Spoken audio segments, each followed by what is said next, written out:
So you have a itinerary and your love overlanding. You have plans to do it big on the trails and some super glamping. One idea, tip, news and reviews, a podcast the first rate and here just for you. You don't have to think about it, join us and be about it. Something interesting we want to hear about it, come on let's talk about it. Welcome to Waypoint Overland's Random Waypoints Podcast.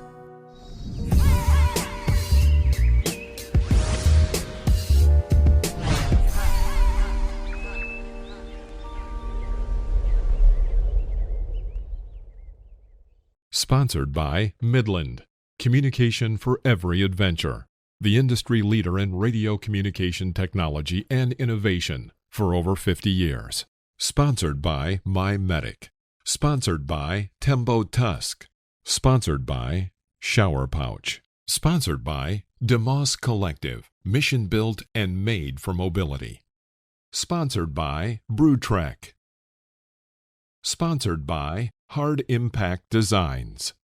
Always remember, the opinion you follow should be your own. Just consider the things stated here to be a second opinion from a complete stranger online. Hey out there, we have a very special podcast this week here on the Random Waypoints podcast.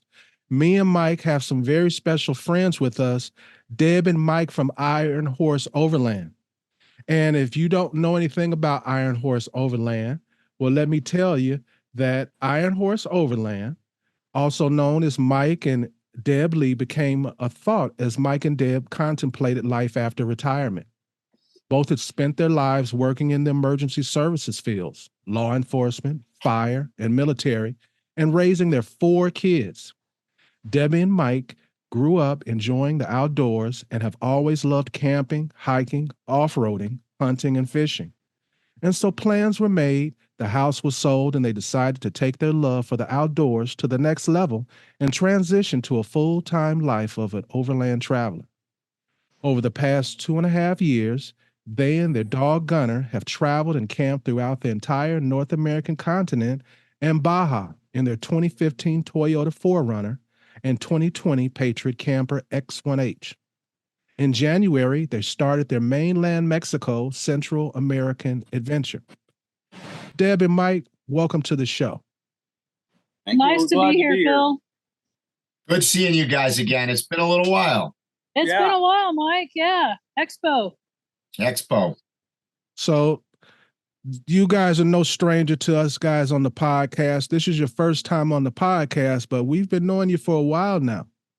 Yeah, we've years several. Yeah, met at the expos, I believe, and been to the gathering together and hung out in Baja with Mike and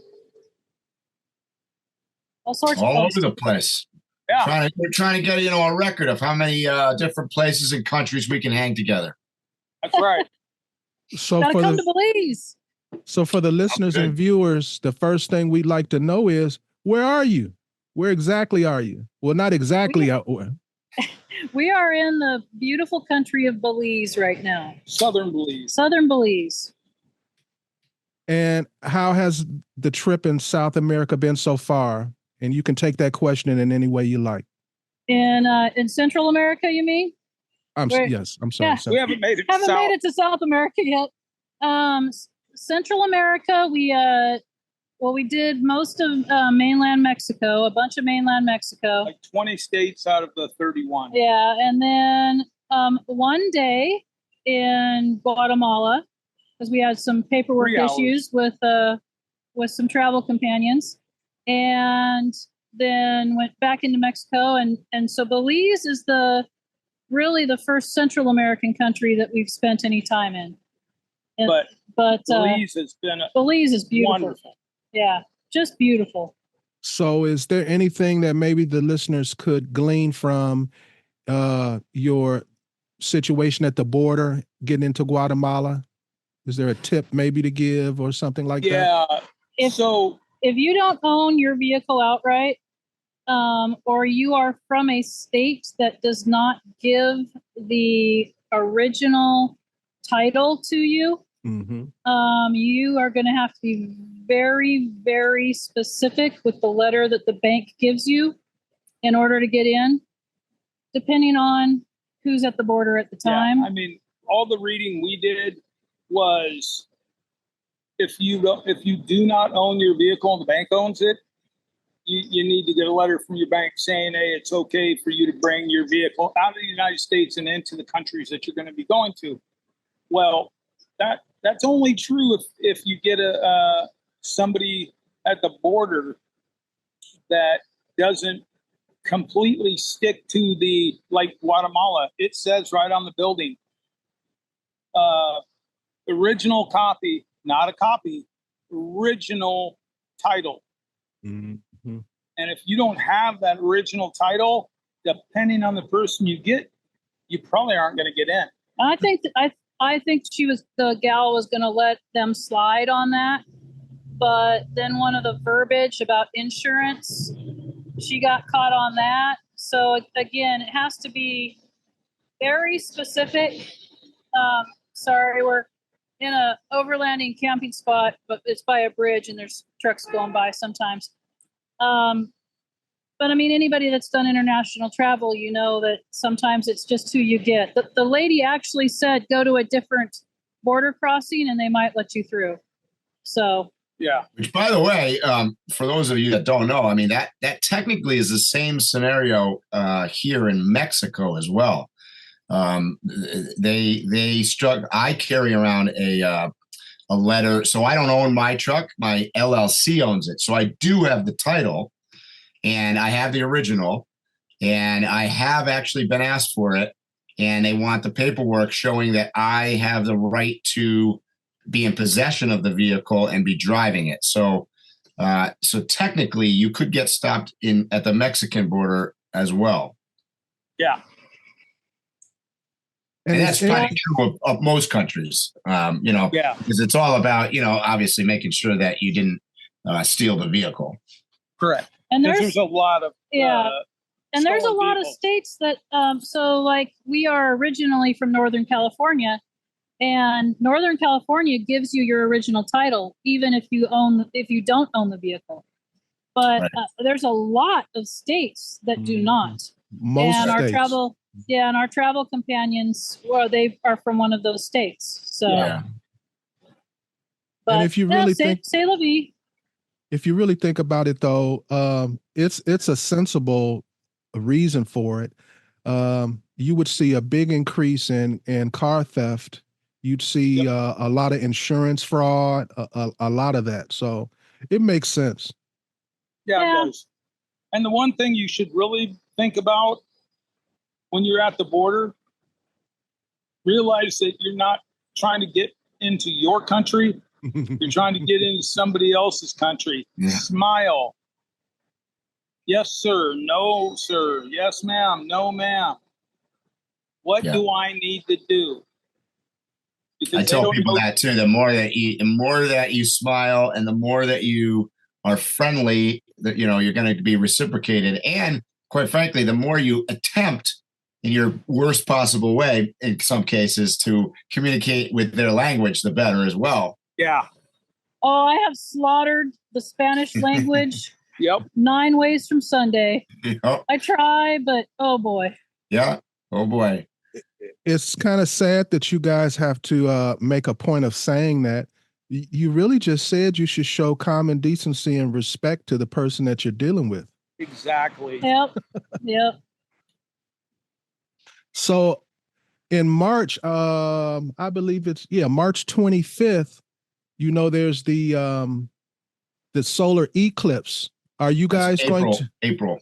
Is it April? April. I believe it's April 4th. I need to look it up. I'm sorry. I'm absolutely positive it's April. I don't know if it's the 4th or the 8th, but I know it's April. We did an actual whole show about it, so you would think I would know that. But do you guys have any plans for the solar eclipse?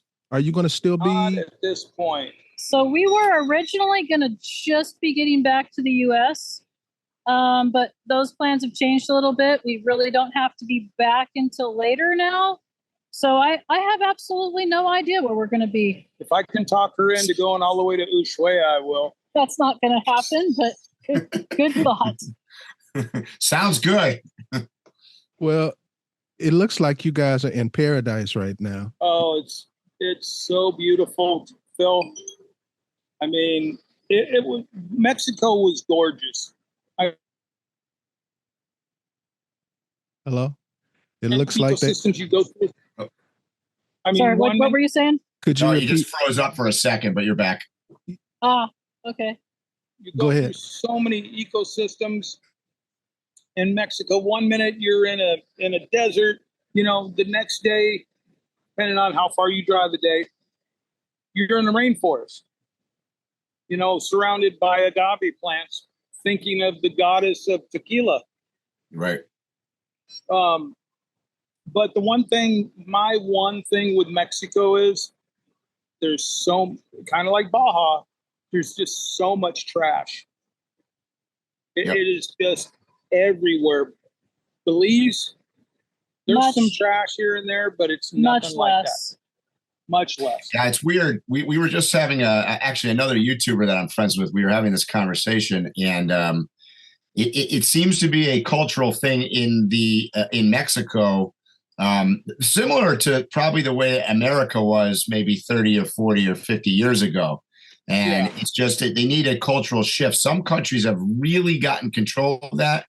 And Mexico, I agree with you guys, is definitely not one of them. Yeah, they need to buy a whole fleet of garbage trucks. Yeah, it's a sad problem. And tractors, because they dump it all in one place. They just need to cover it with something so it doesn't blow away. Yeah. But other than that, we've met some of the most wonderful people in Mexico, and then in Belize. Yeah. Just that mix of.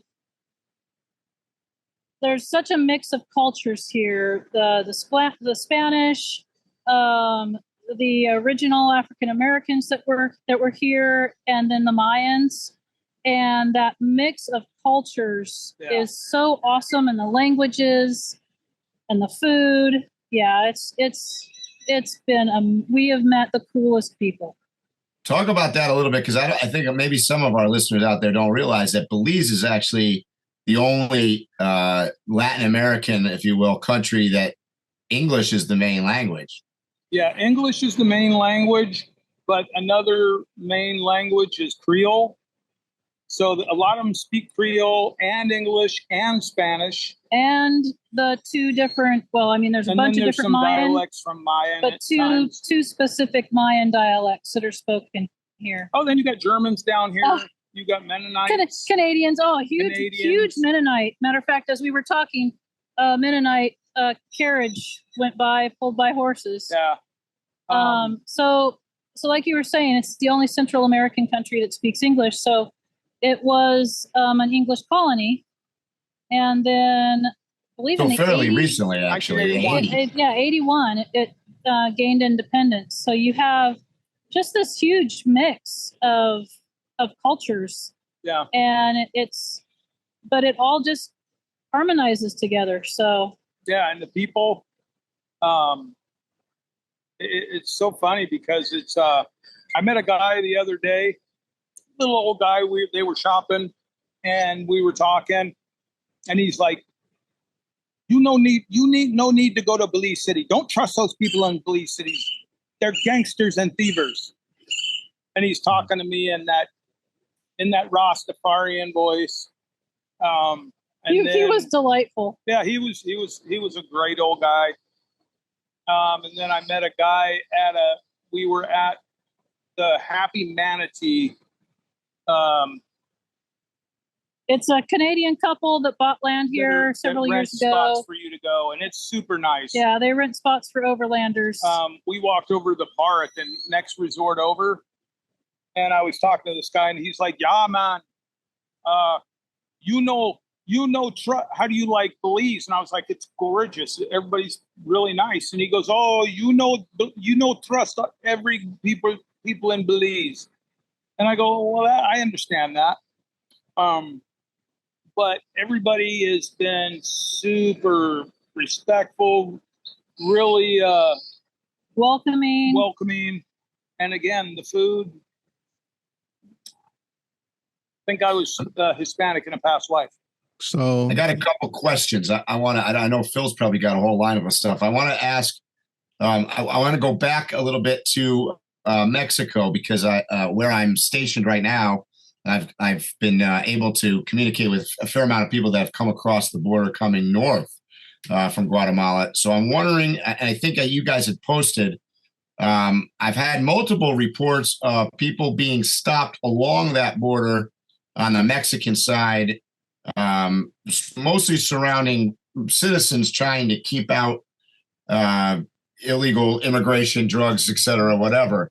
I'm wondering what your experience with that was, and what you saw. We had a little experience with that. A sketchy 24 hours. So we were going to the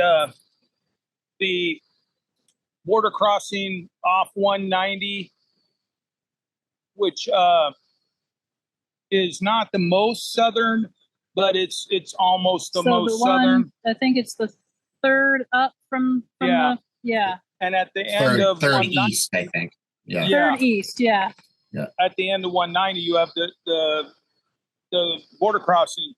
Well, obviously, like we talked before, we didn't get across there. Our friends didn't get across. So we went back because we didn't want them going back. Because the town about, 50 kilometers back, it's up by San Cristobal Colon. It's like a eco place. Yep. But there's a little town. There's a little town on the outside of that. Blockaded. They've got the whole road blocked with semi-rigs and buses. And they're not letting anybody but people from that area go through. Yeah. Well, they said they're trying to keep the bad people out. I did some research, and it was saying that they were trying to keep the cartels from coming through there, both the Guatemalan side and the Mexican side. Well, going towards Guatemala, they let us through to go to San Cristobal Colon to camp. We ended up getting bad tummy in San Cristobal de las Casas. So we were there for about 4 days getting better. And then we headed out. Well, for whatever reason, they let us go past to get to the border. So we went to the border, and one of the people that are traveling with us could not get their truck through. So we stayed behind with them because we knew they were going back to that because there's only three ways. Safety in numbers. Yeah. And we knew that was going to be a big potential problem with that town being blockaded. Yep. Yeah. So plus they'd waited for us at the beginning of the and they'd waited for us to come. So yeah.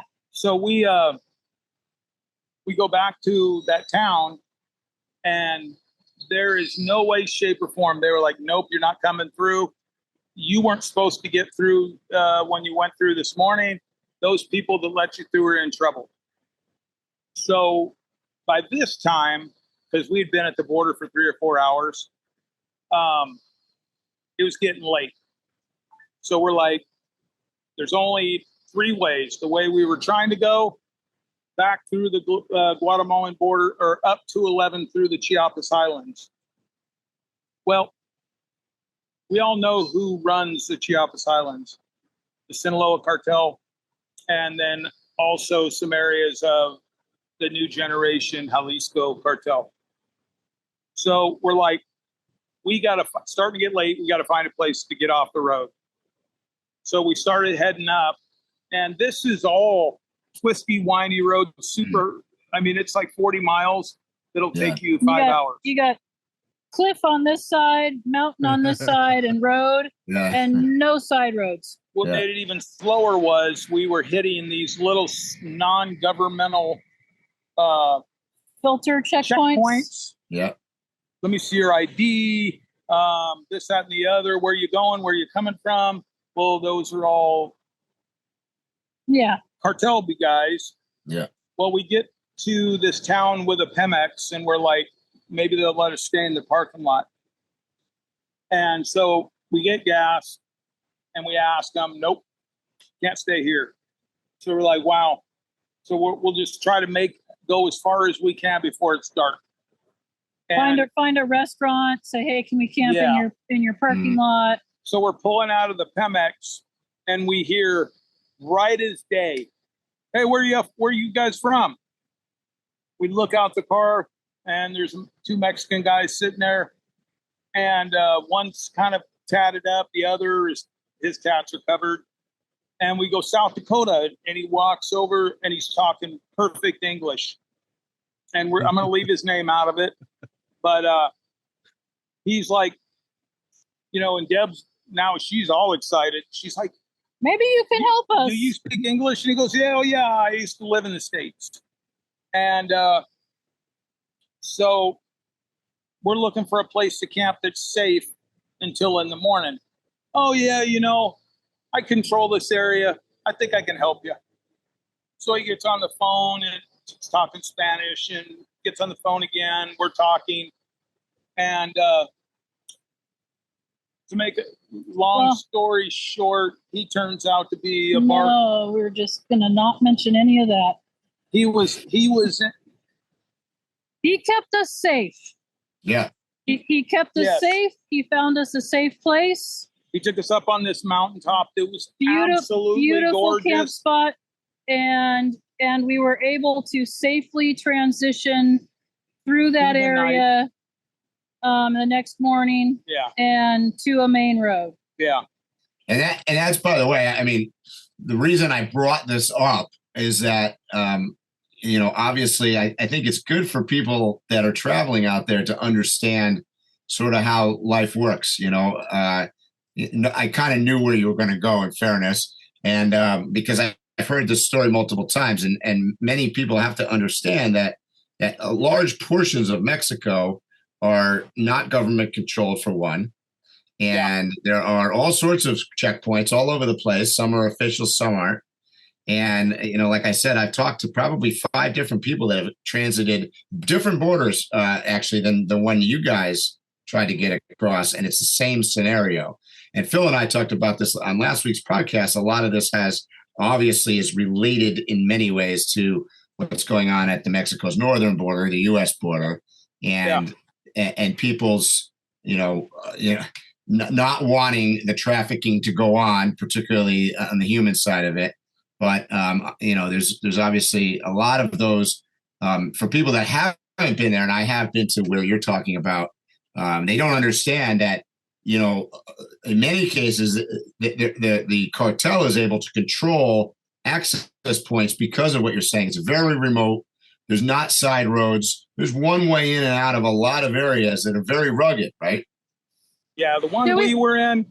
We call it a kill corridor in the military, but yeah, I mean, exactly. If they wanted it to go another way, it could very well went another way, and it would have been all bad. Sure. But I kind of racked my head why, and at this point, what does it matter? He did what he said he was going to do. Sure. He was an honorable man, and he got us safely. And in most cases, that's the way it is, because you're not part of the equation, right? Like those are not part of the equation. They don't want press. They don't want bad press. They just don't want any of that. That's not the deal. They don't want any press. That's right. But and then we got to the main road and got to experience all of the. But let me just add to. At no time, and we've driven through Sinaloa, Durango, Chihuahua, several of the the narco held areas, and not one time have we got dirty looks or hostile looks, or even when we were when we were driving through these towns up in the highlands, what we got was the look. What are these gringos doing here? And the good thing for us was the day after we were there, They had that. They had a big that big shootout shootout. between the Sinaloa cartel and the New Generation Jalisco, because in 3 of the towns we drove through, So we were glad thousands of gunshots. that we got through it. Yeah.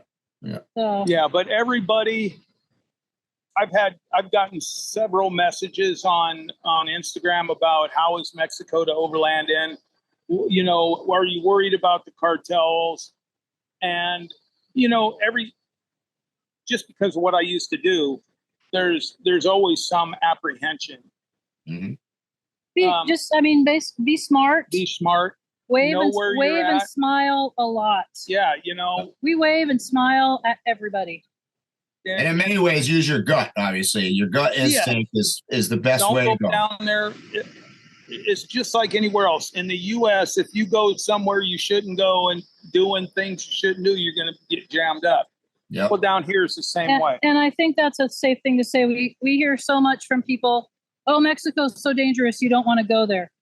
There's some places in the U.S. I don't want to drive, and I don't feel safe in. Absolutely. Way more than Mexico in some cases. So, And really, honestly, the only difference between there and here is I can shoot back there. Yep. And I mean, and is that a good thing? Not necessarily. not necessarily. You know, Yeah. But I've told them all, you know what?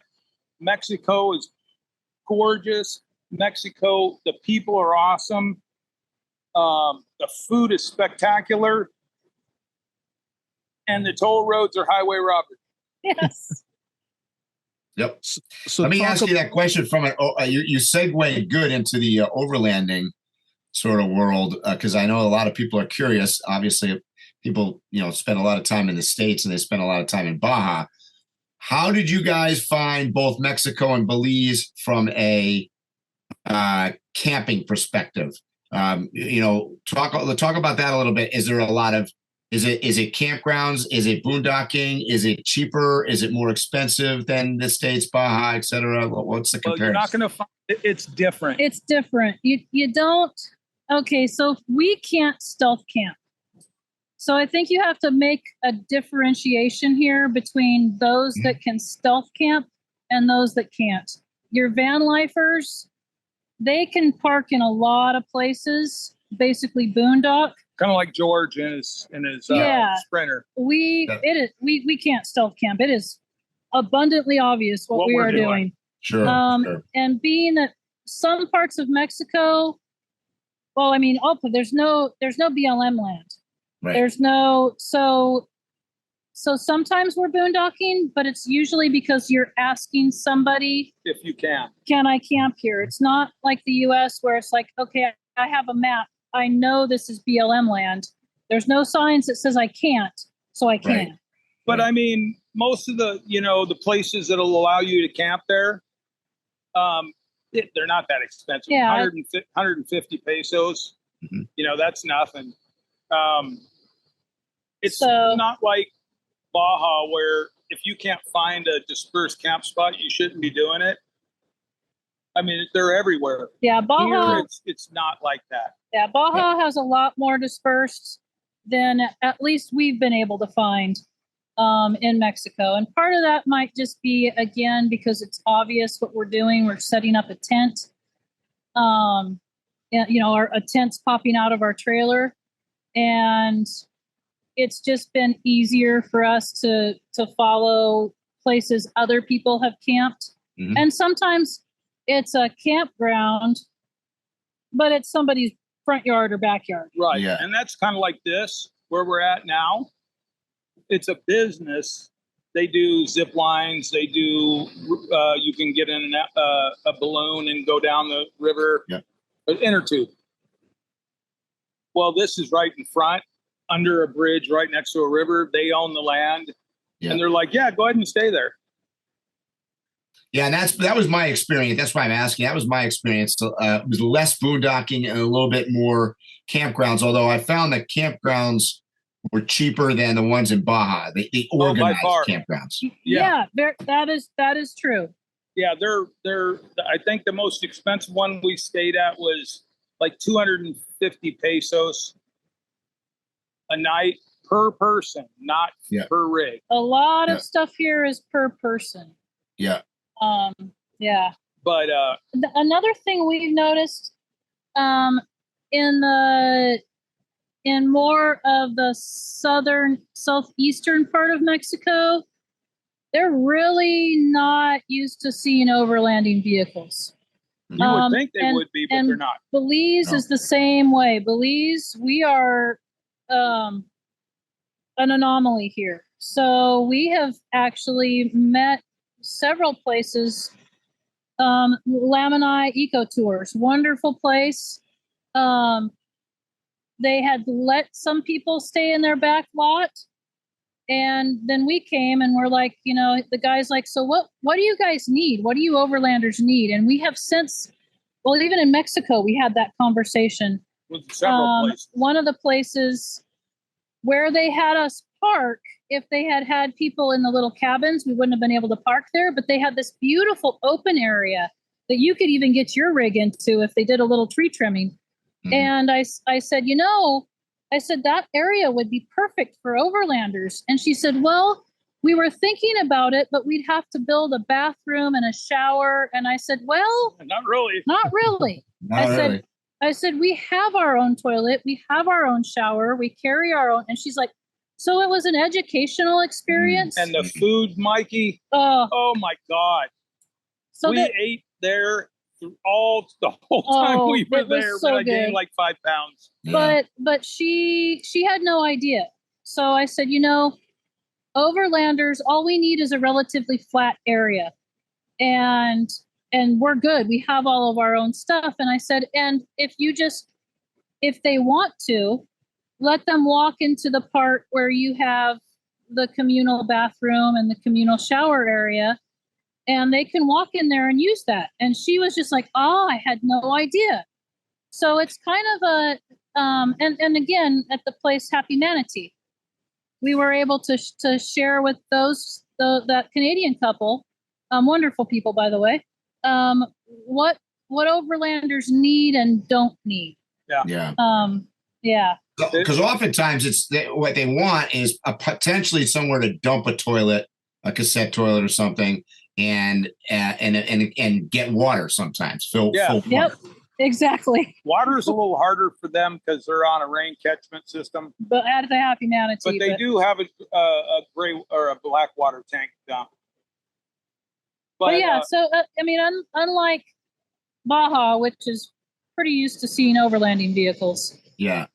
And like you said, a lot of the overlanders that I've spoken to, particularly the ones that are doing the Pan American Highway, they tend to go down Baja, they take the ferry, they go down the west coast of mainland Mexico, and then they cross into Guatemala. Very few of them go to the Yucatan or even Mexico City, basically east, or Belize. Oh, they're missing out. I agree. Totally agree. Yeah. The Tabasco region, the Tabasco region, the Yucatan, the one in between the two. I can't remember, but anyway, they're beautiful. The little pockets of rainforest. The beaches are gorgeous. Yeah. I mean, it actually worked out in our favor that they couldn't get through because we saw a lot more than we would have otherwise. Something good always comes out of adversity. And, like he said, there's things we would not have seen if they didn't get turned around at that border. There are experiences that have enriched us that we would not have had we not been turned around. And the one thing I could tell people, and this is kind of off what we've been talking about, but or in line, if you're going to go down in a group, really know the people you're going with. Because great point. You're gonna potentially face adversity with them. And you learn a lot about people when you're traveling together.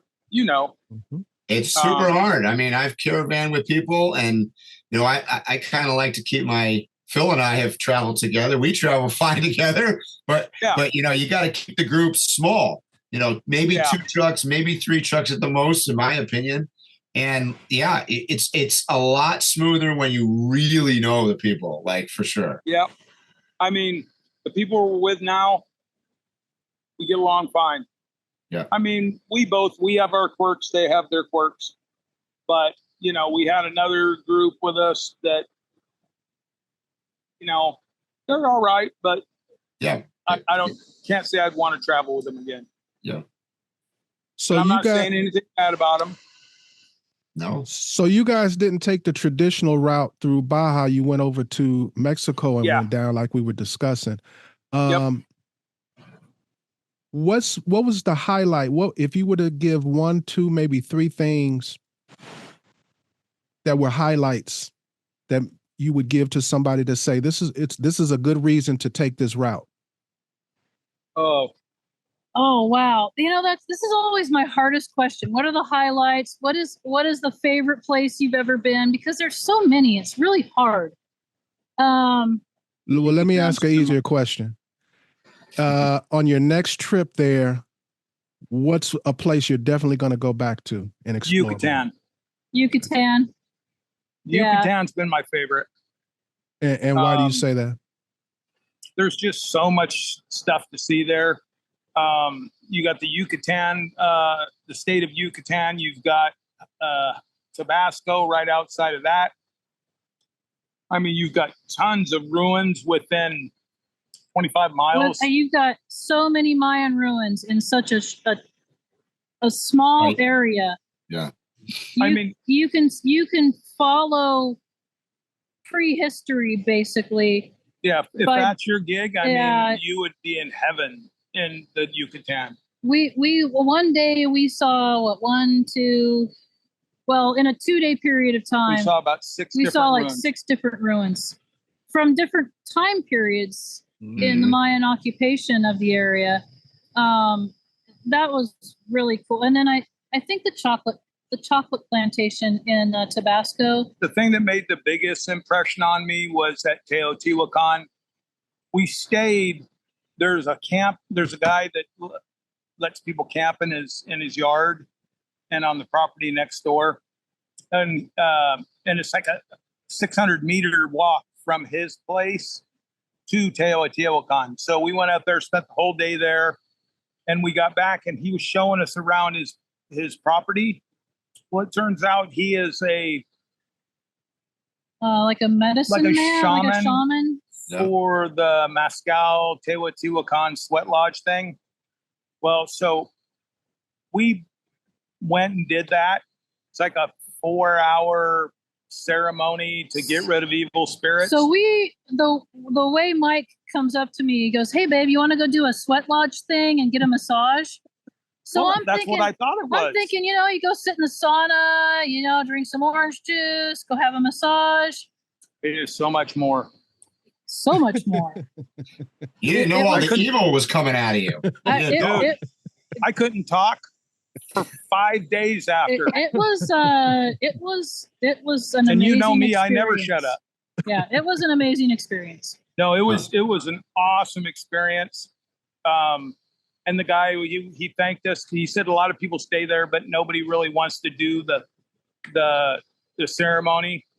And I mean, it's pretty intense, but I would recommend anyone go do it just because you get to see, because he does it exactly the way they did it back in the day. So what's been the most difficult thing about travel so far? Is it economics? Is it social?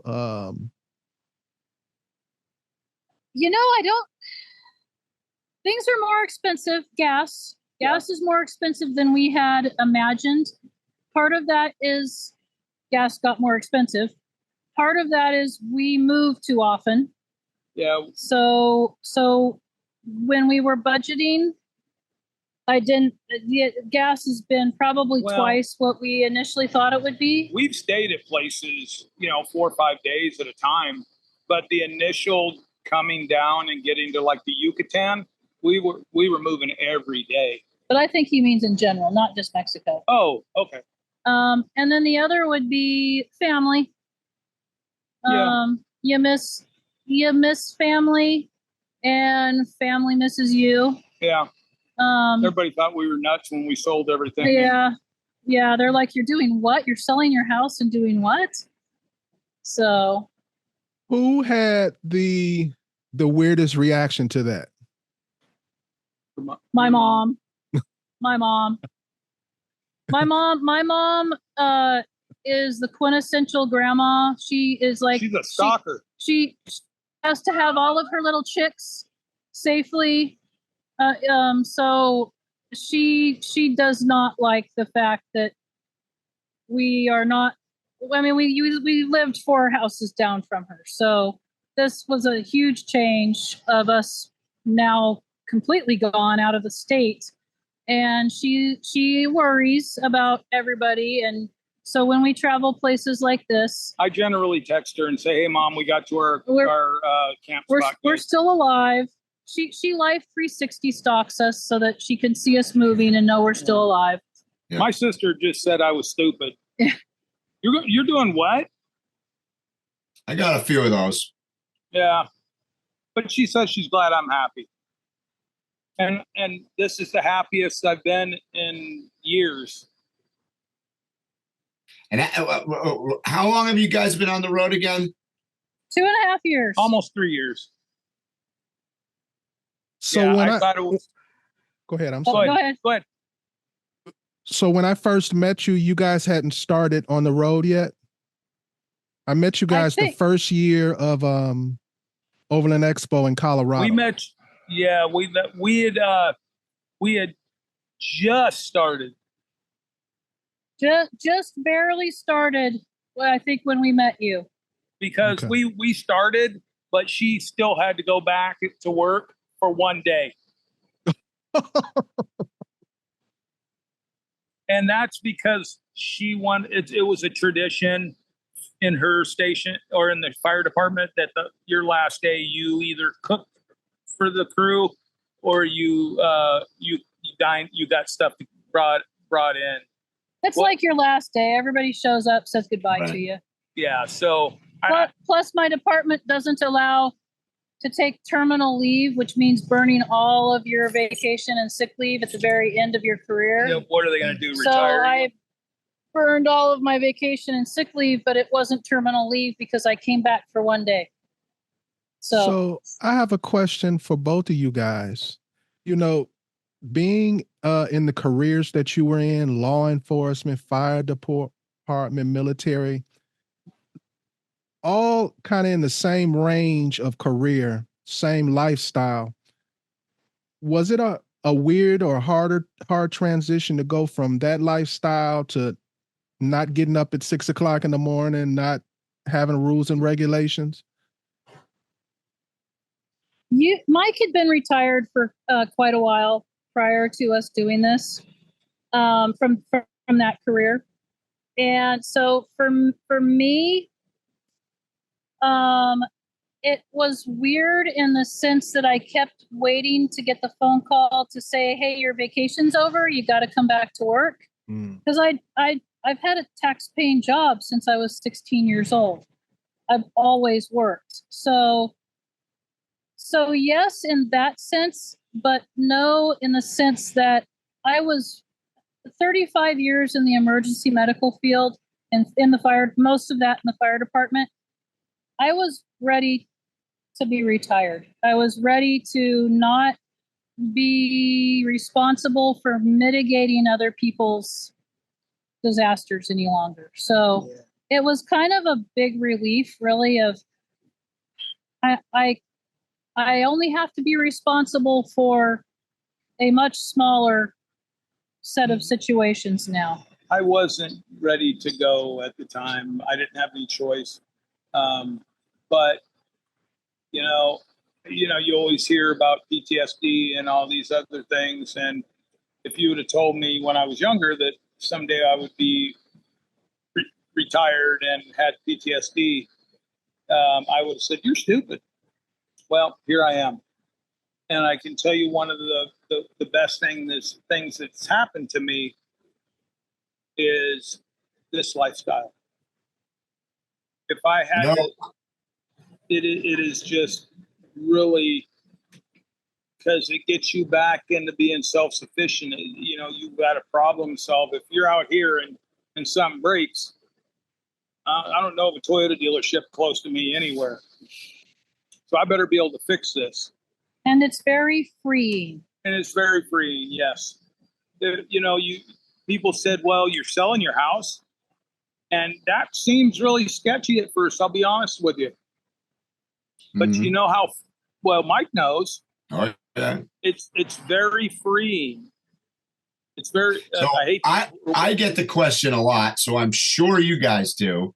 Oh, yeah. How long are you going to do it for? We don't know until we're not having fun. So it's not fun anymore.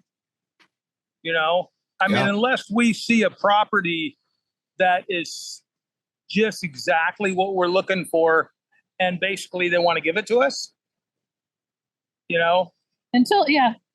Number one, we're thoroughly enjoying this lifestyle. We love it. Yeah. And number two, the interest rates and housing prices are stupid right now. So yeah, I can camp my happy little butt on a piece of BLM land for 14 days and go drive to some other beautiful national forest place and stay there for 14 days. And yeah, you know, we get people all the time. Well, what do you like about it? For me, and I've never thought I would say this, because, you know, in my career, I dealt with nothing but the underbelly of society.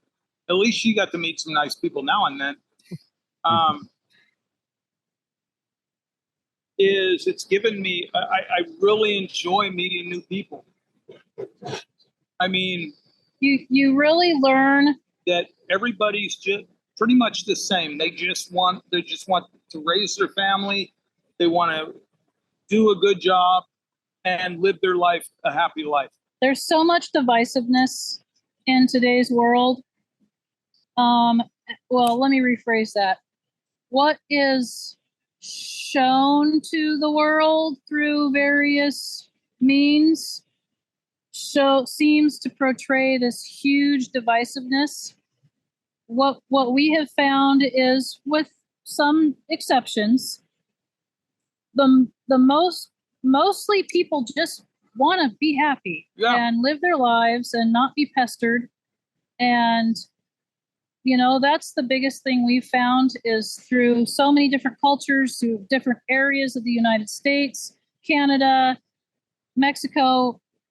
For the most part, people just want to be people and be happy and have good experiences with other nice people. And that's what we've seen throughout Mexico, throughout everywhere, throughout Canada. You know, you would think. Go ahead. I'm sorry.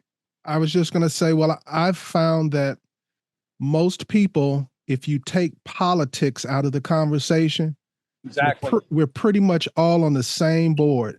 If you ask them social, ethical, and moral questions, they're generally all the same. When you throw in politics, then all of a sudden people are on the left or the right or the red or the blue or whatever. Right. Yeah, no, I totally agree with that. Absolutely. Yep. Politics needs to just go away. It's one of the reasons I'm considering staying out of the United States for this. This is going to be an interesting year for sure. Phil and I talked about this last week's podcast. Oh, I know. I watched it.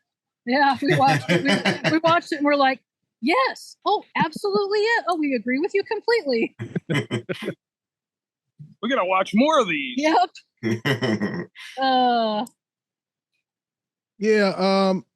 If people would keep that in mind when they're traveling too, I think their demeanor towards the people they interact with would be different. That particular country, you listen to what their politicians are spewing is one thing, but that doesn't necessarily mean the people in that country feel that way or think that way. Yeah. And that's exactly the case in Canada. Yeah. If you listen to the news, and again, we won't get into it, but what you hear on the news and what you hear when you talk to basically every Canadian we've talked to, it's a very, very different. It's totally different. Totally different. Totally different. when we relay to them our thoughts and our feelings, and they're like, man, that's not what you see on the news. And we're like, That's why I don't watch the news. Yeah, exactly. Yeah. I know. I'm surrounded right now. I'm camped. Virtually everybody I'm camped with here is Canadian, and it's not like what you hear. I tell people all the time. They say, what the people? How are the people that you met in Baja? I'm Canadian. like, I got to tell you. I said I met more Canadians in Baja than I met in Canada. Yeah. But you can't blame them because it's frozen right there now. Right. So that's right. Well, I listen to Canadian news. I get it on YouTube. And usually whatever the Canadian news is saying, when I talk to actual Canadians, it's the exact opposite. Opposite. Yep. Not even a little different. I mean, it's on the news, I'm not going to mention names. They keep up with American politics more than we do.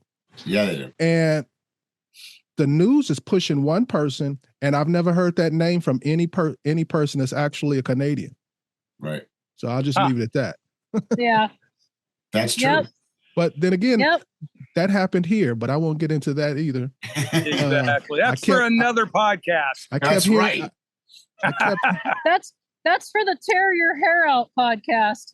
Yeah. It's going to be an interesting year of podcasts, I'm going to tell you. Well, on your last podcast, we heard you talking about the again, leaving politics out of it, the migrant trains. Yeah. When we came down off of 211 onto 200, which goes up to the southernmost border of Guatemala, hundreds of migrants walking down the sides of the highway. And it was funny because, one, that they were all carrying brand new cell phones. Two, there were more checkpoints that we saw in the whole trip down to that area. And these white vans would pick them up right after the checkpoints, right out of sight of the checkpoint, and then drive them. So right before the next checkpoint. And dump them out. Drop them off. They disappear. And then they would leapfrog down the highway that way. That and the fact that we saw. Let's just say that a good majority of the people that we saw were not from South, Central America or Haitians, Mexico. Most likely. It doesn't, but just not from South America China. or Central America. Yeah, and not families for the most part. These were all younger men. We met. I mean, this is the part you don't get on the news, right? In the States, you're not going to get that story. It's reality. Now we did. Deb met a couple in a store, and I'll let her tell you the story. So we went, once we got away from that and started to go inland more, we needed to find a butcher shop because we needed some more protein. And in the butcher shop, we met this young, very early 20s couple from Venezuela. And we thought they were from that town. And then they started saying, no, or, they were telling us their story. And I said, oh, you're pretty far east from where the rest are. And he was like, yeah. He goes, that's not a good group to travel with. He goes, we didn't feel safe. And so we came more east, and they're making their way without being in that corridor. Mm-hmm. And, they're from Venezuela. And he's traveling with his either wife or girlfriend. These are people fleeing badness. Yeah. Actual asylum seekers. Yeah. But a big portion of the others that we saw, again, were from countries other than South and Central America, and there were no families. And that was there were a few slightly disturbing. There were a few families, but not the majority. a lot has to do with the money, right? So I mean, Yeah. and one of the reasons they have all these new cell phones is that's part of the deal. You know, they've got to come up with X dollars to be quote transported, and you know you'll get a cell phone out of this, and you get this and this. But I mean, the reality is many of them are getting taken advantage of. Certainly, you know, they're ferrying them up, and various organizations, cartels, and whatnot are getting them through the they'll sell them off to a work farm. Yeah, Exactly. It was an eye opener. It was an eye opener because to actually be there and see it with your own eyes, it gives it a whole different flavor. And I can tell you what, and this is, I'm not bashing the Mexican government, but honestly, the only people we saw doing shit, excuse my language, probably shouldn't say that on the podcast. We use that word. But the Mexican authorities, the police, not doing anything about these migrants. We did see the federales, the Guardian National Guardia. Yeah, they had snatched up a van load of them, and they were jamming them up. But yeah, I mean, they would get probably from here, like 50 yards away from the checkpoint, and dump these people out of the van. It's not like you can't see it. It was interesting. No, and one of the problems is very much like the states. You know, there's not coordination necessarily between the federals and the local, and there's a lot of apathy, and quite frankly, a lot of it is you know, being leaned on by the U.S. administration. You know, the Americans lean heavily on Mexico in some ways, to not do anything. You know, there's been a long history of bullshit. If you know, I agree with what you said. Oh, absolutely. But you notice Mike has been itching himself over here. We got sorry, man. We got eaten alive by the little no see them. Those things are evil. And mosquito netting does not help. No, we were at that Happy Manatee, and if you ever come down here, go see Ralph and his wife. Cynthia, great people. But pray for wind. And buy the little mosquito coils. Because that and coconut oil that keeps them from biting you. But they were terrible. I normally don't get touched by mosquitoes. Dude, I am eaten up. And it was just the one day. We spent 3 nights there, and it was wonderful on the ocean. But and then there was no wind, and we got eaten. But it happens. Yeah, it's the tropics. I would tell anybody that's thinking about coming down to Mexico is come. Don't let the State Department tell you it's too dangerous. Take it with a grain of salt, because mostly what they're going to tell you is they give you what they want you to not think. Yeah. You know, look at the advisories and go, you know, what was Chiapas, South Chiapas? It was only at like a 2. Yeah, it was a level 2. Like, I think I would have made this a 4. And it could be one of the toughest places, honestly. Yeah. Right. Yeah. Now, again. And some of the others that they had is at 3s. Yeah. Like Sinaloa as an example. I mean, Sinaloa, you go through Mazatlan or you go through any of those places, they're fine. There's not much going on. Yeah, and they just had a shooting in Tulum. Yeah. Yeah, I saw that on the news. Shootout and a civilian got hit, an American. Yeah. We stayed away from Tulum, not because we were worried about that. It would be more the petty stealing that happens down there. We try to avoid the tourist areas. Yeah. As a general rule. But I would tell people, if they come down here, for sure, lock things up on your vehicle. Don't, they know what the stuff is. They may not have seen a rig like this, but they know it's worth money and they know they can sell it. So talk about that. Guys, are you guys on your own now, or are you still No. We had the podcast, so we just actually went to go see this, had a great tour of the spice farm. That was wonderful, but we had the podcast, so we came back to the camp spot, and our travel partners, they went to go see one of the ruins. Yeah. Oh, okay. And then they'll be back here this evening.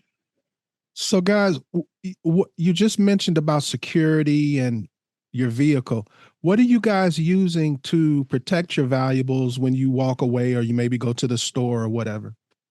We don't walk away. So the biggie is if we're at the only time we ever leave our vehicle alone is if we're camped someplace that we feel that it is secure to leave it there. Yeah, like there's a place in outside of Merida. Two Mexican travelers. Yeah, base camp. I thought you guys were using a strong box or something like that. Okay, yeah.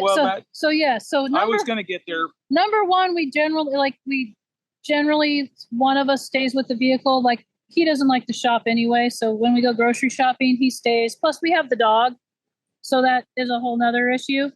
But we do have a Boss Strong box that locks the back of our vehicle. So it locks all my tools up, and then we have another Boss Strong box for the center console where our valuables are kept. So we've got two ways to lock all of our goodies, and those are both of them are from Boss Strong box. I have two Pelican BX55 cases on the roof. Each is double locked for my spare parts, and the other one's for recovery gear. And then I've got a Pelican, the lighter weight one, the air case for my camera gear that I have bolted down to my my goose gear platform, and it's double locked. So it sounds like your basic security strategy is the strong boxes and to actually never have your vehicle out of your sight. Yes. Or be someplace that we're staying that we feel confident, like the place in Merida, the eco place that we were in Mexico, and the eco place we were here in Belize. We left the vehicles, the one in Belize, and went on a night river tour that was pretty awesome. Yeah. So I mean, I would not, when you're down here, if you can have two people where, like, when one person goes into the store, the other person can sit out and watch the vehicle. That's optimum. But if you don't have that opportunity, then you find, you don't park way out in the parking lot. You park up closer where there's more traffic. I don't care whether you're in Mexico or you're in America, thieves don't want to be seen. And have something, especially the traveling we do, have something in your vehicle that locks. Yeah. I have very tinted windows in my truck. So you got to put your face right up to the window to see inside. I think that's one of the best things you can do, because most people that are stealing, they're doing it. It's an opportunistic thing. And be smart. Don't leave your purse. Don't leave valuable things in easy view of, hey, if I break this window, I can grab this and be gone in 2 seconds. Yeah. Be smart. And that's anywhere. That's not Mexico. That's most of the U.S. So your Toyota is pretty set up. It's set up pretty well for almost anything. Yeah. How much has it been a part or integral toward your travel? Could you have gone with maybe less? Would you have been able to do the things you're doing stock? Yes. I think with when we first started this, I didn't know what I wanted to be when I grew up. And so I didn't know whether I wanted to be a rock crawler or I wanted to be just a plain overlander. And after paying for one fender and one door and after breaking CB axles, what he's saying is after breaking some things, I figured it out. but during that time, steel bumpers, steel skids, and now she is, 8,000 pounds. Right. I would tell people and especially on Toyotas, be very cognizant of weight. If you're not going to be doing be a rock crawler, then anything you can get aluminum, get aluminum. We just switched from our old underbody armor to Asphere's aluminum Under Armour. We lost 65 pounds, but we gained. So we didn't have the fuel tank covered with our old steel because it was just way too heavy. Well, we gained the gas tank cover with Asphere's aluminum system. Yeah. And we lost 65 pounds. And and we've still balanced it off of rocks and skidded it off of rocks, and it's been money. Yeah, I mean, every modification you do has a price to pay.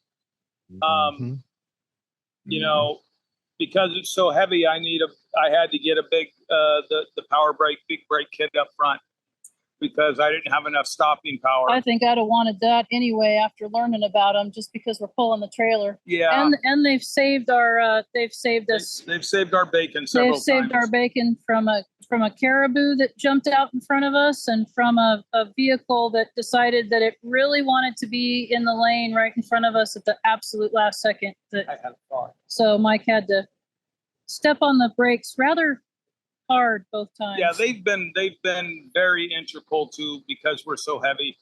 And if you're towing a trailer, I would say it's a good idea. But Deb, Mike, the heavier we've hold on. No, you can finish. I thought you were finished. Go ahead. No, the heavier we've gotten, every modification you do affects other parts.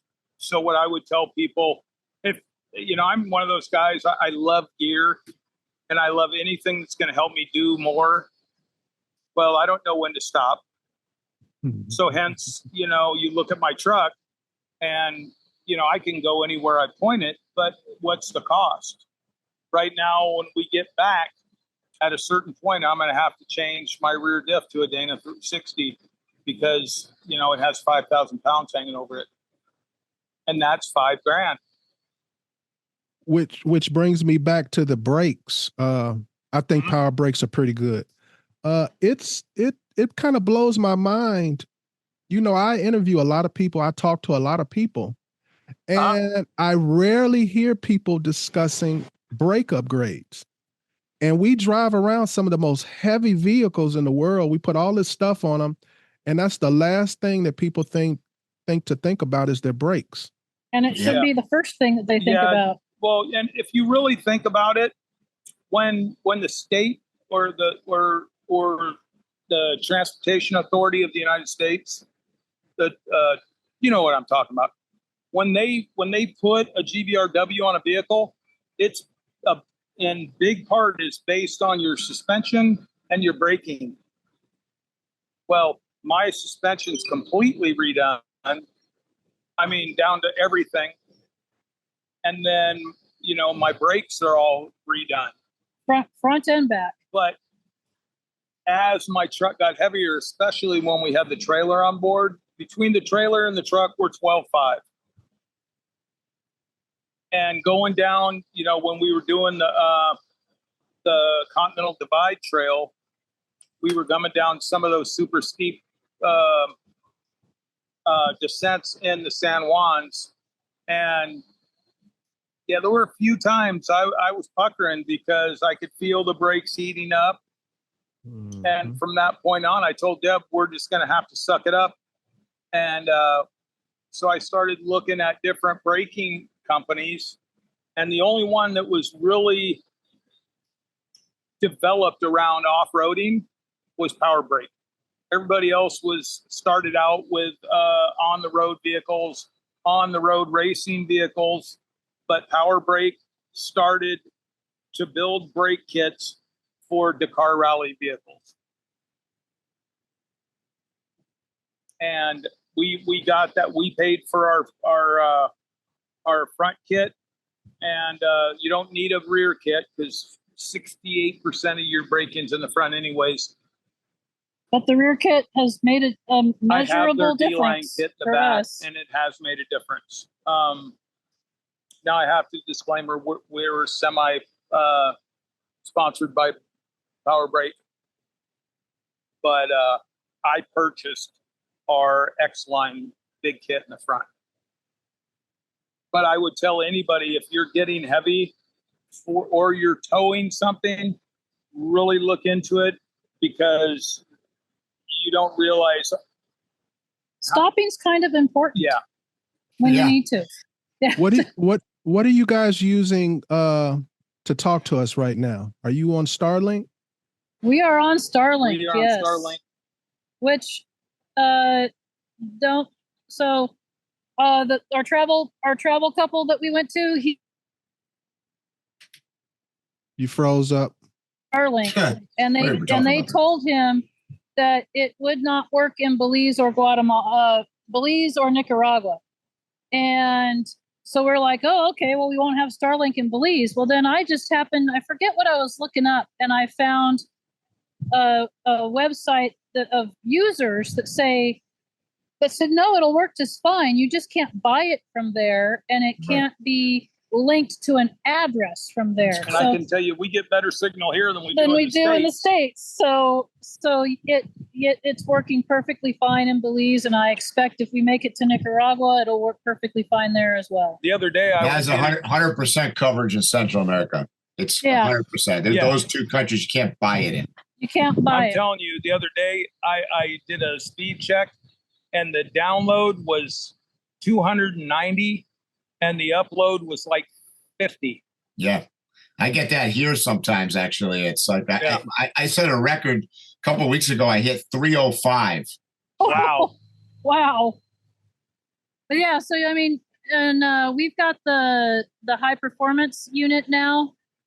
And so it'll even work if we have some minor tree cover. Which our other one, if there were trees in the vicinity, it wouldn't work. Yeah. Right. So. Well, this podcast is the proof in the pudding. You know, both of you guys are on Starlinks. Yeah. I'm getting crystal clear signals from you guys.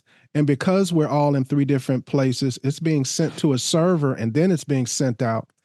And I'm still getting this crystal clear picture. So that means you guys are getting a really strong signal. Yeah. And I don't get that from some people who live in a house. Yeah. Yeah. When I texted you, I had done a speed check, and it was like 208, I think, and then a 70 something. Mike's doing it right now, but we have been very, very happy. When we first got Starlink, it was before they worked above the 58th parallel. So our first trip to Canada, it definitely cut off when we got higher up into the Northern Territories. But now that's not the case any longer. All of Canada's covered. And our last year when we did Eastern Canada, we tested that theory. We tested that out, and we had Starlink the entire trip, no problems. So you guys said that you're going to be staying in one place a little bit more often? Oh, yeah. When we get back to the States, absolutely. So what kind of power system are you guys using? Do you have a power or batteries or anything like that? He's running his little thingy. So we have Battleborn batteries. They're a lithium, and we have their 100 amp hour internally heated. So they sense when it gets down to 36 degrees, and they turn a tiny little heater on so that you don't have to worry about whether you're discharging or Oh, yeah. Wow. That's amazing. Right. Crazy. Yeah. Anyway. But we run one of those in our truck, and 2 of them in the trailer. And then we power those with a variety of, we have different panel on the trailer, on the truck, and then we have on the truck, we have a Red Arc Manager 30. And then I also have my my S-Pods to do all my accessory management. And then the trailer comes with a red vision. Right. And then on the roof of the truck, I have a 100-watt Renogy solar panel. And then I wired in an external panel. So if we're under trees, I can put it out. And it's a little fourth D folder that we love. And then our trailer came with the red vision, the red arc red vision with 140 watt, 120 watt red arc panel on the roof. Approximately how many miles do you have on that trailer now? On the trailer? Oh, geez. Over 100,000. Yeah, I figured that. Yeah, I mean, it's literally we bought it in 2020. It's been to every state except Hawaii. Yeah. We've overlanded Hawaii, but not with the truck and trailer. So every single state, it's been back and forth across the United States. At least 6 times. At least 6 times.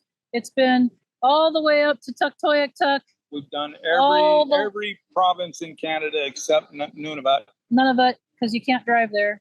So yeah. So a lot of miles. One of my pet peeves is you go on YouTube to look at a product and see a review of it, and the guy just got it last week and just got it out of the box or just had it delivered, whatever the product is, and he's telling you how great it is. So I would love to hear what you think about your trailer after 100,000 miles. I think that'd be far more valuable than any of these other reviews I see.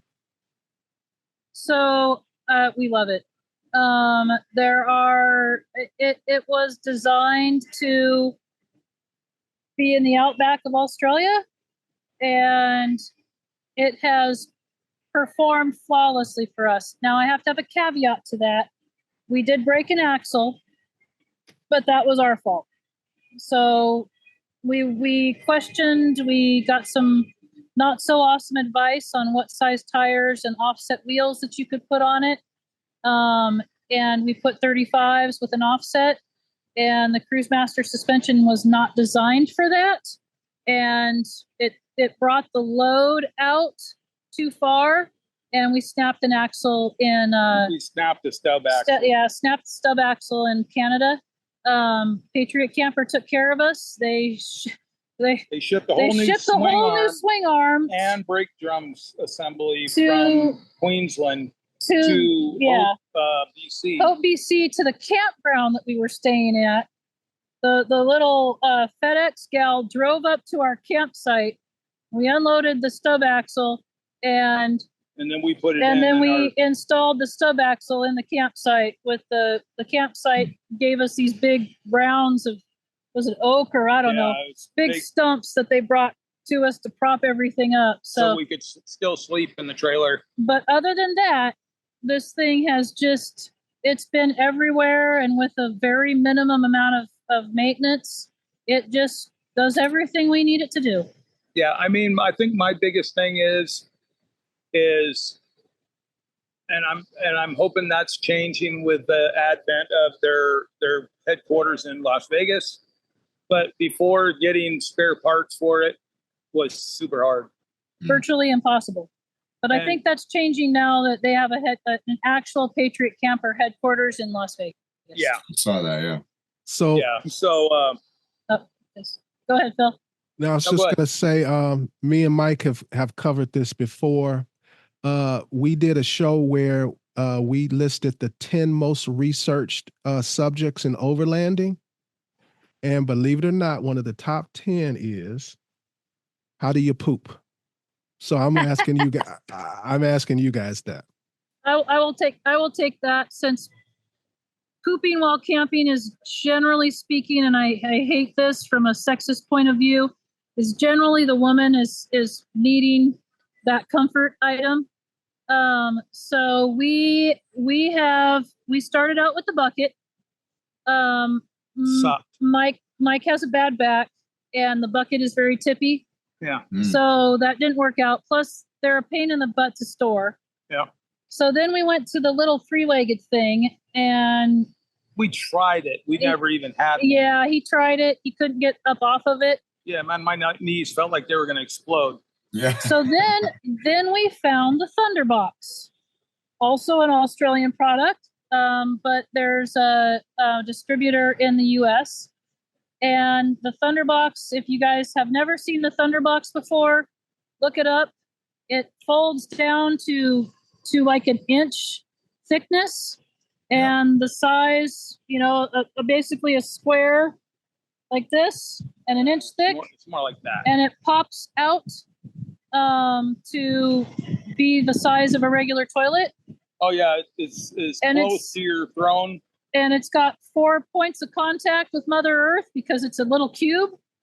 And so it's super stable. I love it. Yeah. As a matter of fact, our super special 24 hours in the Chiapas Highlands, everybody else had the Montezuma's Revenge, and I had a super like mild version, but I was all like, oh, I didn't get it. I have a cast iron stomach. I should have knocked on wood more frequently because I had the most beautiful view while I was utilizing my Thunderbox to take care of Montezuma's Revenge in the Chiapas Highlands in sketchy conditions. I'm telling you, it's awesome. I got pooping issues. And I'm going to tell you, I love the thing. Now I did build. Yeah, sorry. She did a little alteration. So one of the first times we had it, we were somewhere where it was quite chilly, and I got up to utilize it and about froze my butt cheeks to it. Yeah. Now that's only if you're in some place where it's super, super cold, but I ended up going, okay, I need to fix this. So Rest Stop makes those little padded seats to put on top of the 5-gallon buckets. So I bought one of those. I went to Home Depot, bought the cheapest toilet seat I could find, cut the top off of it, and sanded it so that the top would fit and seal on the padded seat. And then I used a bicycle tire inner tube to make a hinge. Yep. So now I have a padded throne with a lid on my Thunderbox. Nice. It is a game changer if you don't have something like you have, Mike. And then for all you ladies out there, look at the Venus to Mars or the Peace style, which, I mean, not to just put it out there, it basically lets you pee standing up like a dude so that you don't have to drop your drawers and get your butt chewed on by skeeters. And we use the best, in my opinion, my humble opinion, we use the best. We used to have a quick pitch shower tent, which we loved. We loved it, but it didn't have a floor and it didn't have a roof. When we ran into Taruka, USA at Expo East, and we saw theirs and sold our quick pitch and bought it. It is the best shower / pooper tent on the planet. In our humble opinion. In our opinion. Because it has a roof. So I can poop and not get rained on. Yep. I mean, this is what we do. We absolutely love it. And sometimes that's how it is. You don't like, Phil was right. People will be like doing a review on something they just got 3 days ago. I mean, it takes traveling on the road for some amount of time very often to discover what works and what doesn't. You just don't know until you do it. Yeah. We've gotten rid of so much gear. The table that goes on your wheel. Mm-hmm. Yep. It's a great product. Yep. It didn't work for our needs. Yep. And I ended up selling it to somebody else, and they love it. They use it all the time. They use it every time they go out. It just didn't work for us in the way we do things. And you learn that, and like you said, when you give, like we have some very core pieces of equipment that we use every day that we rely on. Our Battleborn batteries, those things have been I will never go away. Flawless. Absolutely flawless. Our Thunderbox, our Strongbox, we were crash test dummies for them when they first broke into they made strong boxes for police at steel, and they wanted to break into the overlanding market. and they already had a relationship with Mike because, his past one of the jobs he got after one of the jobs he got after he retired was gun rep. So he had one of their steel boxes. And when they made the aluminum box, this is not aluminum, it's 16 gauge steel. I'm sorry, it's not aluminum. It's still steel. It's just thinner, but so it's much lighter. And we were basically their crash test dummies of go see if you can break this, which we did. And we got back with them. Hey, here's where we broke it. Here's why we think it broke. And boy, boom, they came out with the next version and super responsive. American company. Yeah. Wagon Tech, family owned company here in the US. Some of their stuff is made overseas, but all their product development is done here. They have some of the best lighting things for like flashlights. Yeah, I have them. Yeah, and they're so supportive of the Overland community. Their latest little thing that goes around your neck and has the lights.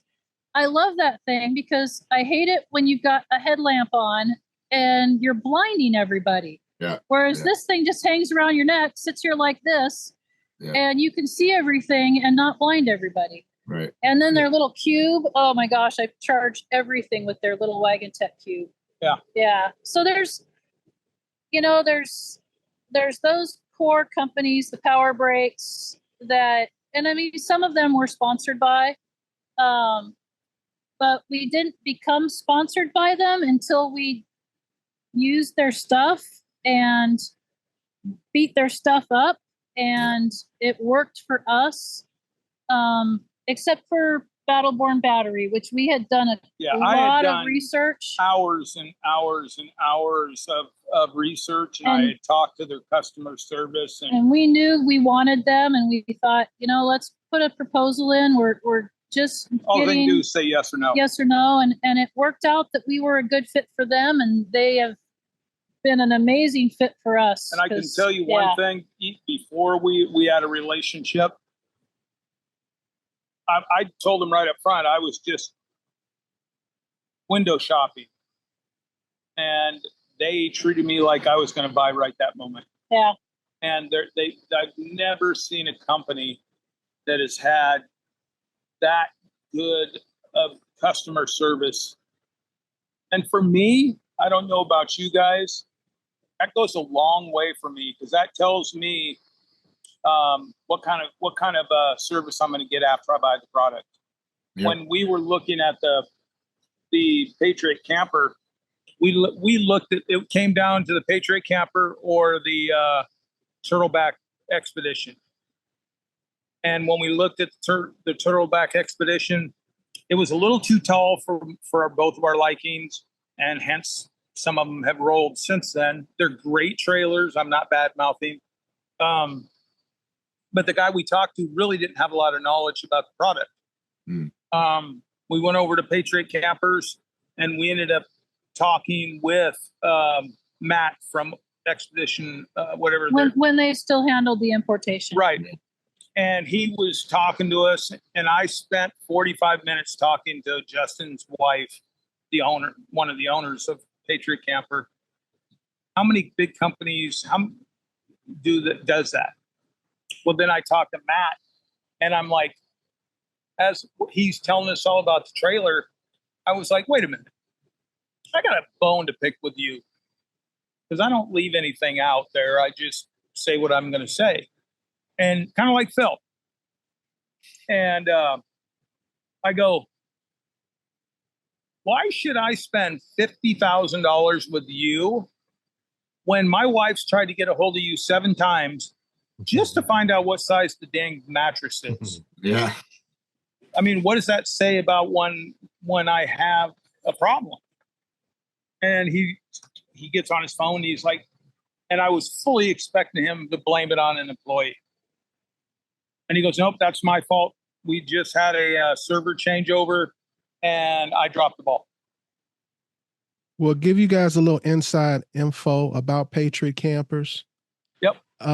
When they were introducing their product to America, I met Justin, and worked with him on directing the little footage that they did, introducing the vehicle at Overland Expo. And I followed him around and we did a tour of Expo. And at the time, he did not have any one for imports to America, and he was looking for someone. I actually have it on film when he met Matt. Oh yeah. But what I was getting to was he actually took people through a process. It was very important to him who he chose as that first person that was going to be importing his vehicles. So it's not by happenstance that you just lucked up and Matt was okay. He was screened. Yeah. Yeah.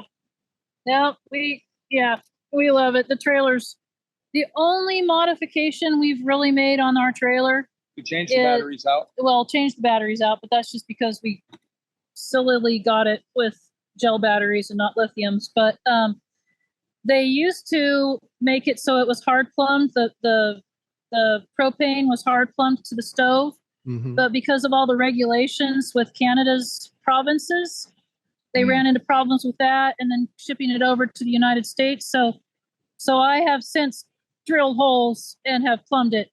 And then we ended up having in Baja, actually, a gust of wind destroyed the awning.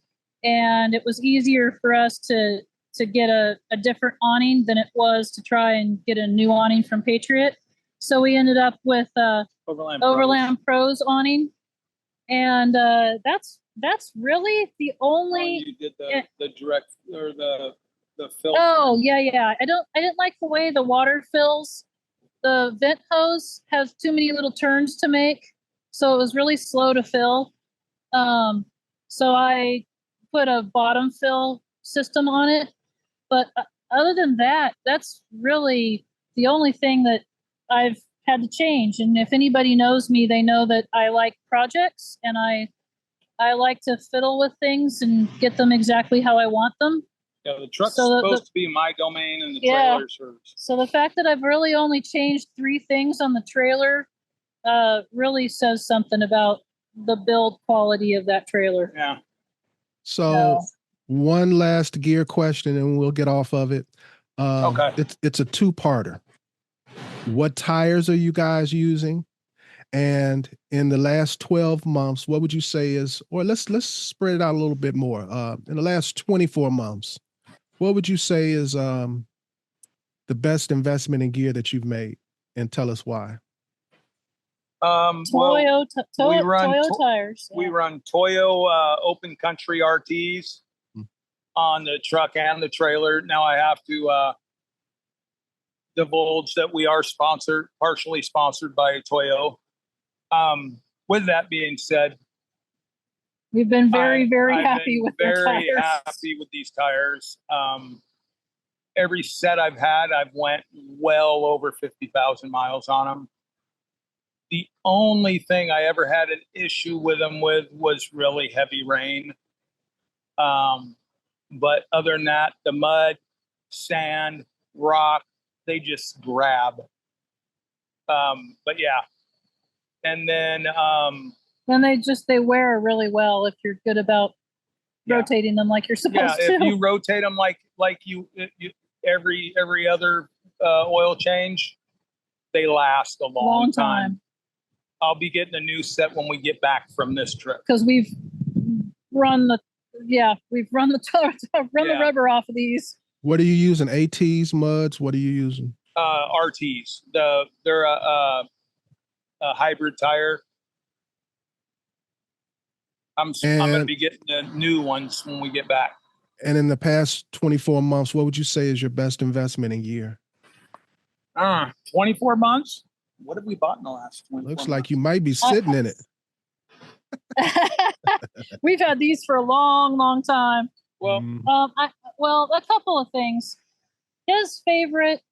No. In 24 months, but the Long Range America tank by far has been a game changer for us. She's a water freak. I'm a water freak. Power freak. Like, I'm a gas freak. Like I don't go. I use Guzzle H2O's water filtration system, both going in the tank if I'm coming from a sketchy source, like I would have this river we're sitting by. I would have no problem pulling water out of that with my Guzzle H2O. And then I have it coming out of our tank filtered as well through their system, because we don't clean our tank the way we're supposed to. But for me, my Battleborn batteries, because it keeps everything working. But for me, the Long Range America fuel tank, if you're traveling long distances, it is by far the best modification I've done. The weight off your shoulders. Yeah. Of especially the places of like Canada, some places that we've gone that the folks we're traveling with are like running on fumes, praying for downhills to get to the next gas station. We're planning, okay, we got the tow strap, we can tow them to the next gas station. And we're like, yeah, we're totally fine. We're good. Phil. I mean, I get, on a good day, I get 11.5 miles to the gallon with the weight we're at. That's pulling the trailer. With also be strategic about where you buy it. So you can, exactly, especially now with high prices. I mean, you can pick and choose where you're getting. And we do that, exactly that. Okay, where's the last place we can get halfway decent fuel costs? Fill up everything. I'm not paying 24 pesos a liter. I'll wait until I see them at 16. Yeah.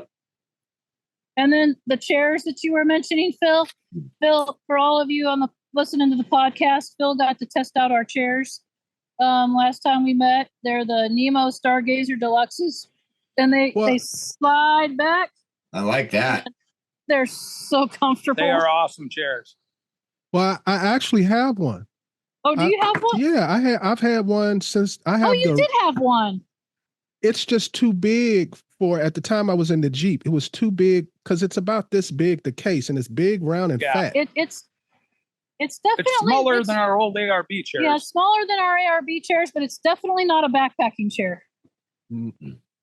But if you can backpack it to somewhere, it'll be worth it in the end, though.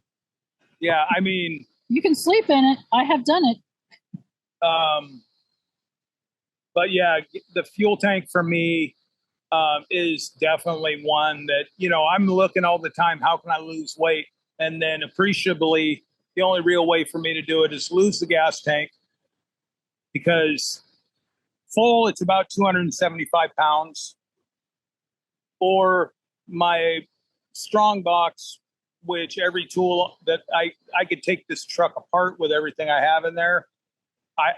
But I'm not going to do either of those because I'm scared to get rid of tools, because I know the minute I do that, I'm going to break something that I can't fix. That's when you need it. We left our freezer. Oh, sorry. Go ahead. No, you go ahead. This is about you. Go ahead. Oh, we left our freezer behind on this trip, just again to try and cut weight, and I regret it. I regret it because I like having my freezer, because when I find good food, I can buy a lot and stock up, and that lets us stay off grid for even longer. Yep. But it was a big weight loss off of the back of the truck. We carry one fridge in the truck, which is our freezer, and then one fridge in the trailer, which is the refrigerator. It's the only way to go when you're running single zone fridges. Because a dual zone fridge won't fit in the Gen 1 trailers. The Gen 2 trailers, they'll fit a dual zone. I bet you can make it fit. I'm asking you guys first, but I want Mike's answer to this also. What are you guys looking forward to eating when you get back across the border? Well, Mike, I think pretty sure was Mexican in another life, because he can eat Mexican food 24/7. I don't know that I'm, because I gotta tell you, I love pizza, and one of the best pizzas I've ever had was in Baja at Aquamala. If you ever in Baja and you go up to Ensenada, go up H3 or Mex 3, and keep looking on the left, and you'll see a restaurant made out of nothing but storage containers, shipping containers. Dude, the food is to the moon. It's amazing. Chinese food. Yeah, Chinese food here is pretty not going to happen. I think I will want to get some good Chinese food when we get back. I'm curious, what would your order be? Oh wow! What do you like to eat usually when you go to get Chinese food? I like their poo-poo platters usually because it gives me a variety of things. I like the honey walnut shrimp. And I like dim sum. I even like the chicken feet. So yeah, it's good stuff. People look at you funny, but it's tasty. Fried or steamed. Yeah. Exactly. So yeah, that's Mr. what I would Ladden? be looking for. What now? No, I mean, I'm going to miss Mexican food the second I leave because I love it down here. But I would say if you had to give me one thing, I would say beef. There's nothing like American beef. Yes. That is true. I'll second that. Although the butcher that we found in that tiny little town in interior of Mexico, it was Hong aged beef, so it had a very good flavor. The only thing it lacked, get the marbling. Yeah, the only thing it lacked from American beef is the marbling, because there really aren't very many fat cows in Mexico. No. But we generally, sorry, big truck.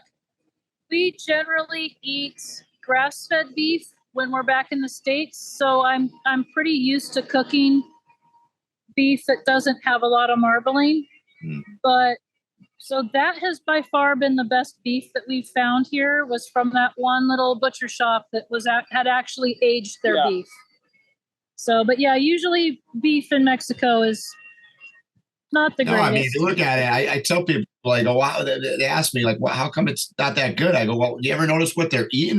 They're eating cactuses and trees. Of course, it's not going to be that good. Now, mainland Mexico, especially in the southern region, they're getting more green grass, but a little bit. But there still are no fat cows in Mexico. I'm going to tell you this: the worst hot dog I've ever eaten was in mainland Mexico. Terry bought these hot dogs, and they were like red. They looked really good, dude.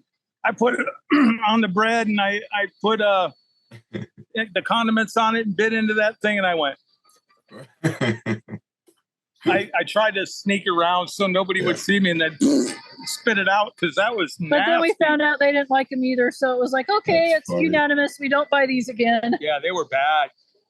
So you won't find any, I think, and this goes with certain parts of the U.S. too, is finding a good hard salami.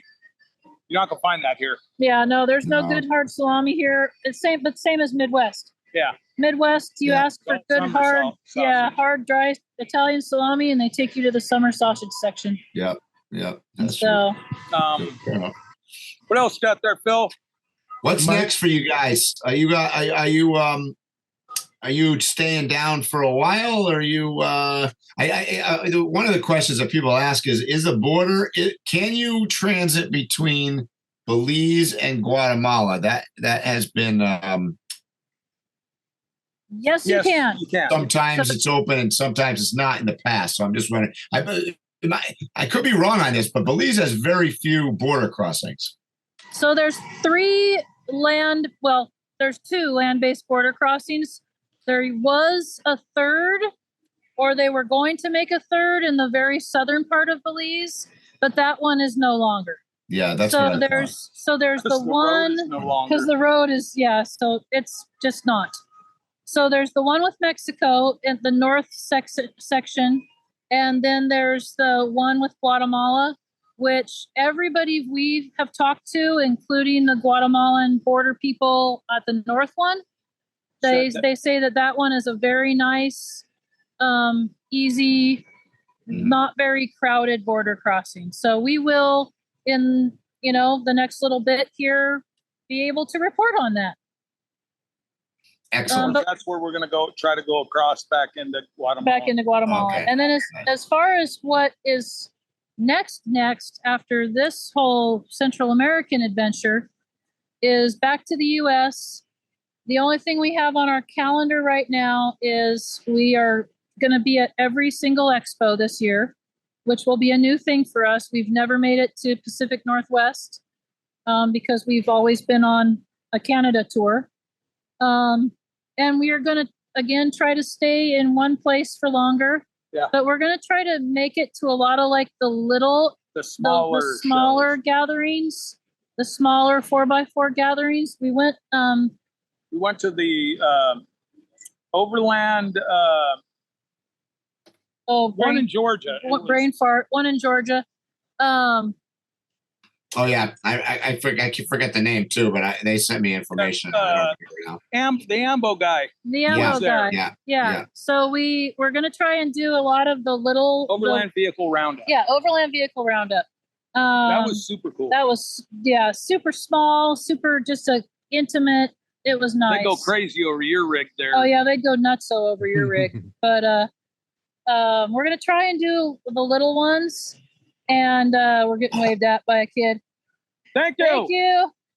And hit all the expos and find cool places to sit for 14 days so that we aren't spending more than we paid on mortgage in gas bills. Cool. Yeah. So we're going to wrap this up, but I got a few more questions for you, if that's okay. All right. We like to get philosophical around here. So here we go. Oh boy. This sounds like Around the Campfire with Phil. What do you wish you had known when you started out? It can be about your rig build, starting a new way of life, business, whatever you want. Well, I'll start and then she can do because we have definitely different perspectives on some things. For me, I wish I would have been a little bit more focused on what I wanted to do when we were doing it, because like you asked me before,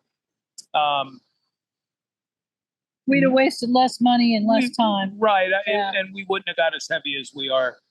I mean, am I sorry that it is what it is? No, because she's very capable, front and rear lockers, onboard welder, double twin fuel tanks. I can go almost anywhere. But again, like I said, there's a price to pay for that, and it's in dollars. So like she said, I may not have had to spend as much money and still had a very capable vehicle. I mean, I tell people all the time, you don't need all this. You need the passion to go out and do it. And yeah, we met a couple at the Happy Manatee from Germany who were traveling in an old German mail vehicle van. Yeah.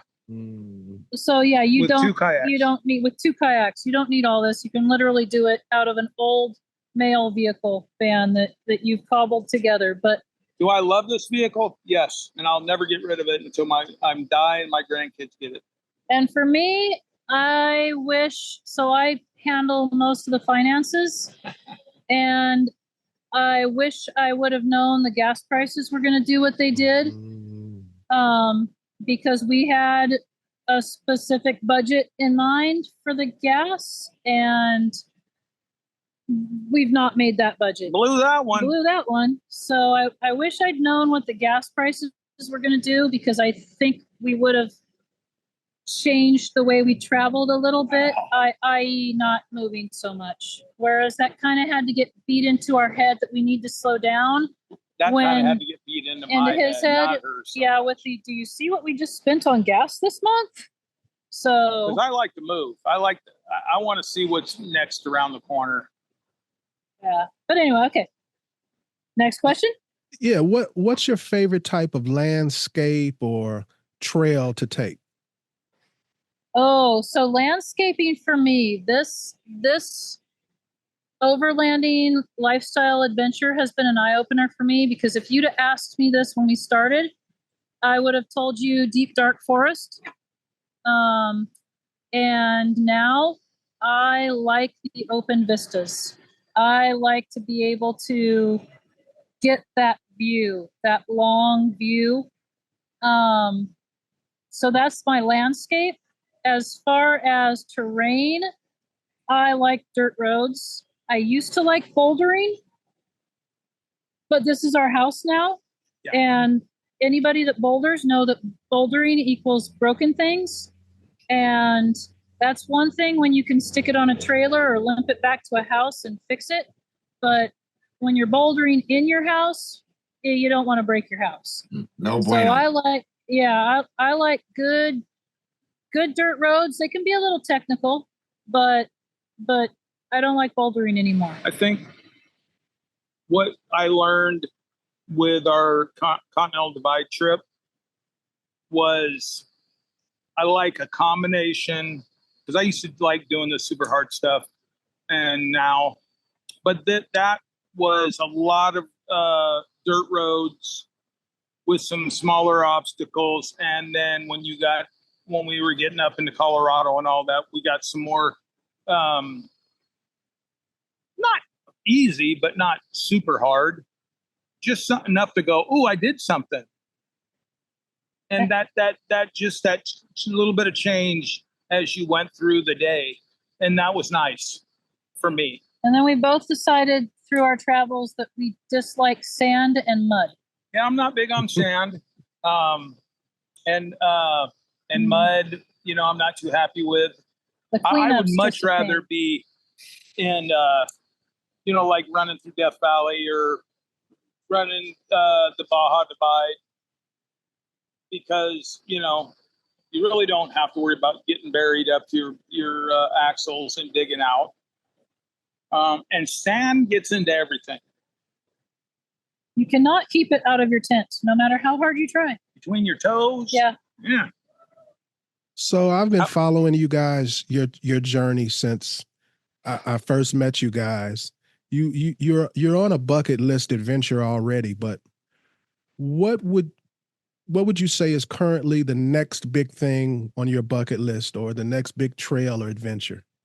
In whose head? 2 years, baby. In my head, on this one, I want to finish out Central America.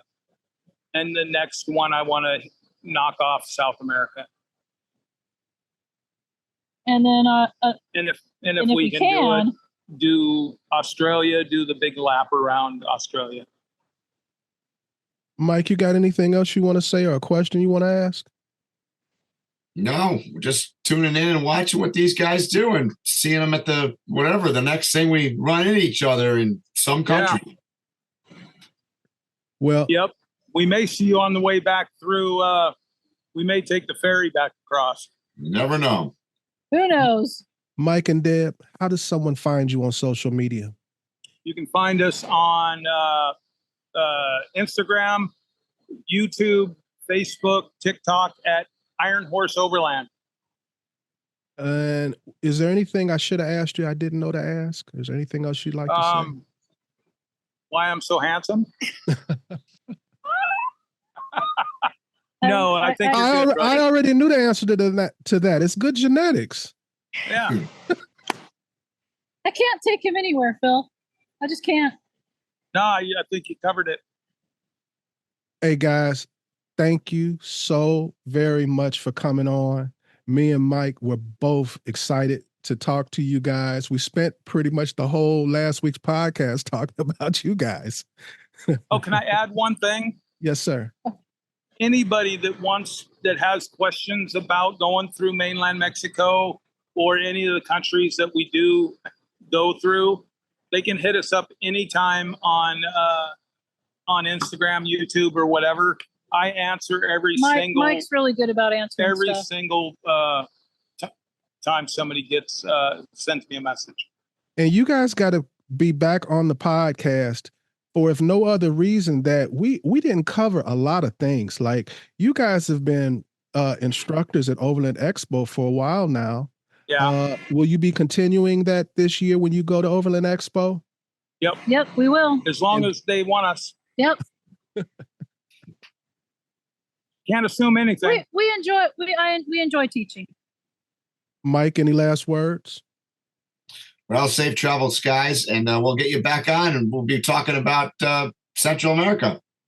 Wait, thank you guys. It's so good to see both of you again. Yeah. And thanks for having us on, and can't wait until we can get up around a campfire again. Sounds good to me. All right, you guys, travel safe. All right, guys, you know what I'm going to say. Stay safe, tread lightly, and hopefully we'll see you here or on the trail soon. You have been listening to Waypoint Overland's Random Waypoints. Like, subscribe, and stay tuned for more.